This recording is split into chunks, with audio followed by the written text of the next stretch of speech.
வணக்கம் ஃப்ரெண்ட்ஸ், இன்றைக்கி நம்ம இந்த வீடியோவில் என்ன பார்க்க போகிறோம்னா, அந்த விஆர்னு சொல்லுவாங்க. அதோட டீட்டெயில் என்ன தெரியாது, பார்ப்போம்.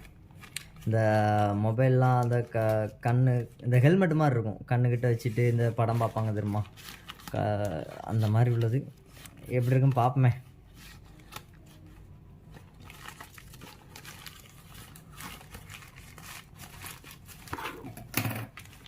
பாக்ஸு கீஸ்லாம் நெளிஞ்சு வந்திருக்கு உங்களே, எல்லாம் உடஞ்சி கிடக்கு. அடே மீஷோ வசமாக வச்சு ஏமாற்றிட்டடா. வணக்கம் ஃப்ரெண்ட்ஸ், மீஷோவில் ஒரு ப்ராடக்ட் ஒன்று ஆர்டர் போட்டிருந்தேன். ஆனால் மார்ச் 10 தான் டெலிவரின்னாங்க. ஆனால் எனக்கு 4 டெலிவரி ஆயிடுச்சு. அப்போ ப்ராடக்ட் ஓப்பன் பண்ணி பார்த்தப்போ உள்ளெல்லாம் உடஞ்சிருக்கு. ஆனால் வசமாக வச்சு செஞ்சிட்டாங்க.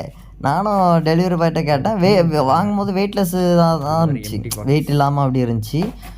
அவங்ககிட்ட கேட்டேன், அது வெயிட்லெஸ் தான் இருக்கும், வெயிட் இல்லாமல் தான் இருக்கும் அப்படின்னாங்க. சரி ஓகே அப்படின்ட்டு அந்த அளவு உள்ளே போய் வச்சு அன்பாக்சிங் பண்ணி பார்த்தா அப்போ தான் இங்கே வச்சுருக்காங்க ட்விஸ்ட்டு. மட்டமான குவாலிட்டிங்க. இந்த ப்ராடக்ட்டு வேஸ்ட்டுன்னு சொல்லலாம். நான் சரி அதில் பார்க்க நல்லா இருக்கு அப்படிங்கிறக்காண்டி வாங்கினேன். ஆனால் இது என்ன சொல்ல, அப்படி ஒரு இதாக இருக்குது. மட்டம் ரொம்ப மட்டம், ஒரு குவாலிட்டி இல்லை, எல்லாம் உடஞ்சே டெலிவரி இருக்குது. அப்போ பார்த்துடுங்க எந்த லட்சணத்தில் இருக்குன்ட்டு. இதோட நீங்கள் வேணுன்னா நீங்கள் வாங்கி பார்த்துடுங்க. ஒருவேளை எனக்கு வந்தது இப்படி உடஞ்சிருந்தாலும் இருக்கலாம். நான் அதனால் ரிட்டன் போட்டேன். நீங்கள் வாங்கினா பார்த்து ஜாக்கிரதையாக வாங்க, எதுனாலும் வாங்க. அதில் வாங்கும்போதே ஆன்லைனில் வாங்கும்போதே பார்த்துடுங்க, அவங்கள அதில் ரிட்டன் இருக்கா, ரீப்ளேஸ்மெண்ட் இருக்கா, கஸ்டமர் கேர் நம்பர் அதை கால் பண்ணி டீட்டெயில் கேட்கலாமா என்ன அதுன்ட்டு ஃபுல்லாக டீட்டெயிலாக நீங்கள் பார்த்துட்டு அதுக்கப்புறம் வாங்குங்க, சரிங்களா?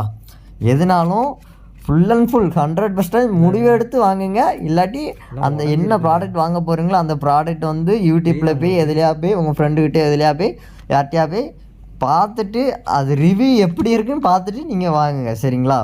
சும்மா ஏனாதானம் பார்த்துட்டு வாங்கிறாங்க, வேறு இப்படி தான் நஷ்டப்படுங்க. உங்கள் காசை வேஸ்ட்டாக செலவு பண்ணுவாங்க, சரிங்களா? நல்லா யோசித்துடுங்க. Okay friends.